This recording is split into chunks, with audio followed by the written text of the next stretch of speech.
Bumper ফলন হলেও অব্যাহত দরপতনে চরম লোকসান গুনছেন দেশের অন্যতম সবজি প্রধান অঞ্চল পাবনার কৃষকরা।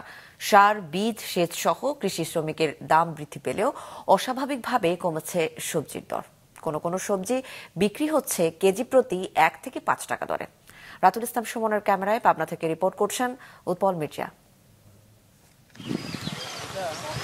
পাবনার সবজি প্রধান মির্জাপুর গ্রাম। মাঠের পর মাঠ জুড়ে আবাদ হয়েছে ফুলকপির, দেখা মিলছে না ক্রেতা বা বিক্রেতার। মাঠের ফসল নষ্ট হচ্ছে মাঠেই। কৃষকদের অভিযোগ, ফসলের মূল্য এতটাই কম যে যা বিক্রি করে শ্রমিকের মজুরিও তোলা সম্ভব নয়, ফলে ব্যাপক লোকসান গুনতে হচ্ছে তাদের।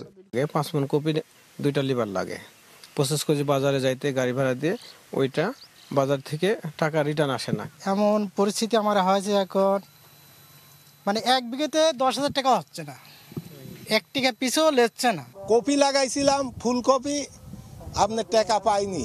100-150 টাকা মন, দেখা যাচ্ছে ওত কিছুই হয়, চাষের দামও হয় না। 5 টাকা 6 টাকা কেজি বেচলে পর আমাদের বহুত লস যাচ্ছে। বিক্রি হইতে আমার 30-35 হাজার টাকার মতো খরচ। 250-টিরও বেশি ডিজাইন অপশন নিয়ে ওয়ালটন স্মার্ট ফ্রিজ, বোঝে আপনার প্রয়োজন।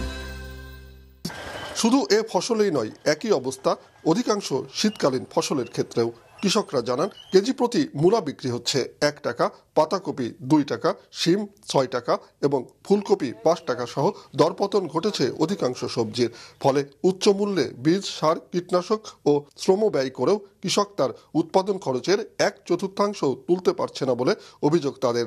তোমার মূল্য হচ্ছে 1 টাকা কেজি, কিন্তু এই কারণে মূল্য তুলতেছি না। একটা লিভার হাজির হচ্ছে, নিম্ন হাজির হচ্ছে 500 টাকা। কপি লাগাচ্ছে 3 বিঘে 1.5 লক্ষ টাকা খরচ, 2 টাকা কেজি প্রতি দাম করছে। আমার হচ্ছে সব টাকায় লস। কেমন করে আমি আবাদ করব? আবাদের কোনো জায়গা নাই।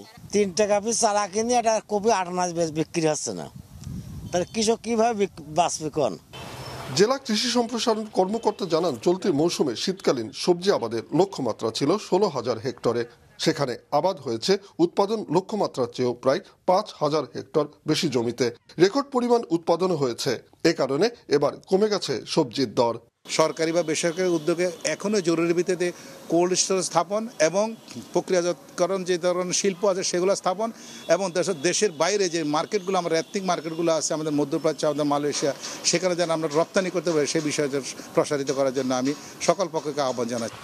এ সংকট নিরসনে এ অঞ্চলে সবজি সংরক্ষণাগার তৈরির পাশাপাশি সবজির আন্তর্জাতিক বাজার সৃষ্টির দাবি জানান স্থানীয় কৃষক ও কৃষি কর্মকর্তারা।